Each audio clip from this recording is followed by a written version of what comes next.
Hello, my name is Lindsay Handy, and this is my personal introduction video for EDL 851. So a little bit about me. I'm originally from Miami Beach, Florida, and I've lived in, obviously, Florida, Bogota, Colombia for a year, also Kansas City for 6 years, and now I currently live in Denver. I live here with my husband, Michael, and our two boys, Blake and Liam, who are pictured there. Blake is 19 months old, and little Liam is almost 5 months old. And as far as a hobby, really anything that involves hanging out with my boys. To continue about me, but more related to work life, I'm currently in my 4th year of teaching in the States. I taught 1 year in South America. My first year of teaching, I actually taught in KCK at Turner School District. And I've been at Smith Elementary, the school I work at now, for the last 3 years. As a first grade teacher for each of those years. Smith Elementary is a Title I school, so we serve kiddos of low SES, friends that have had quite a bit of trauma, and also some severe social emotional needs. So as far as strategies for developing a collaborative professional culture designed to support improvement, I thought that it was pretty important to teach reflective practices to our teachers, to kind of have them thinking about their teaching and thinking about their thinking, really. Also offer and encourage opportunities for professional development. So as a school leader, find PDs that actually are relevant and, encourage them to your staff. Another strategy I had was to create a safe place where people feel comfortable asking for help. I've worked in luckily places that I feel very comfortable to ask for support when I need it. And so I think that having a working environment that includes that is going to make it a lot easier for people to ask for assistance to improve. And finally, allow time for colleagues to collaborate and learn from one another. I know that, teaching in a team where there's more than one first grade teacher, I love having the opportunity to go and view other first grade teachers, to get ideas from them, learn from them, and therefore improve. In related to retention, some strategies that I thought about was, number one, allowing staff to be part of decision-making. Just like in our classrooms, having kids be a part of decision-making, rule-making, makes them more likely to want to stay and be a part of it. So that's important. Also, listen attentively and respond appropriately. Staff wants to stay if they feel like they're being listened to and actually responded to. I also think leadership should collaborate with all staff members in the building, as well as have faith and trust in staff. I mean, if you're the one that's hiring them, or at least you're the one that's coaching them, have faith in them and trust them.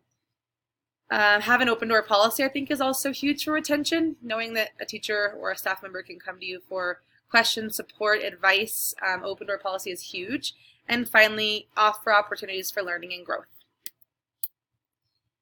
Moving on with learning, some strategies for this would be to encourage continuing education. I keep going back to that because I know that we want our staff members to do the best they can do. And so some people may feel that when they're stretched thin, so, teaching in a classroom, leading in the building, taking grad school courses, you may feel like they're stretched thin, but actually offering that, offering those learning opportunities and encouraging it is actually going to really assist our teachers and staff members in their learning, as well as creating learning cohorts in the building that are optional, of course.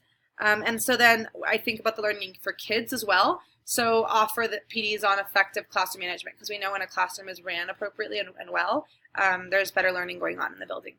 And finally, make sure that teachers are tailoring their teaching to the needs of the kiddos versus just following a specific scripted curriculum, for example.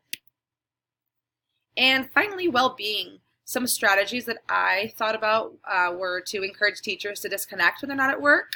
I know that our job can be really, really full of a lot, but encouraging our teachers to just disconnect when they're not at home. Get off your email, get off your computer, and just disconnect completely. Finally, create kind of a wellness committee and be kind. We're all human. Stress is just as debilitating as an illness. So, by being realistic with expectations and a workload, we're going to, help these teachers and staff members care about their well-being a little bit more. So in the development of a healthy and effective professional culture, what roles are played by relationships? So in my opinion, relationships are everything. People want to work somewhere where they have positive relationships. It creates comfort and happiness, and it really helps to reduce work-related stress. When we think about trust, what roles are played by it, I think about without trust, staff may struggle to do their jobs effectively because leadership might be micromanaging. And we don't want to do that. We hire these teachers, we coach these teachers, we train these teachers or other staff members in the building because we trust what it is that they're doing, and so we need to let them do their job. Because people don't want to work places that they're not trusted. And if there's a lack of trust, communication is definitely limited, and therefore there's going to be little growth. Circling back to well-being and what roles are played, if one's most basic needs are met, then if their basic needs are met, then they're going to be able to function well. If they're not, they won't be functioning at their best. And so we think about physical well-being, so like encourage time off when illness sets in. We can't overwork our staff members or teachers. If they're sick, encourage them to go home, get some rest, and come back when they're their best. And then I think about mental well-being and just create a positive environment, positive relationships that can actually foster trust. And so to kind of full circle, what does all of this mean? How does all this support the educational success and well-being of each student and adult? So I said, teachers can do their best work educating when their well-being is a priority. And working in a positive environment with relationships that foster trust creates much better work. And for the students, students receive better instruction when they're being taught by teachers who are happy and healthy and confident in their craft and ability. Thank you.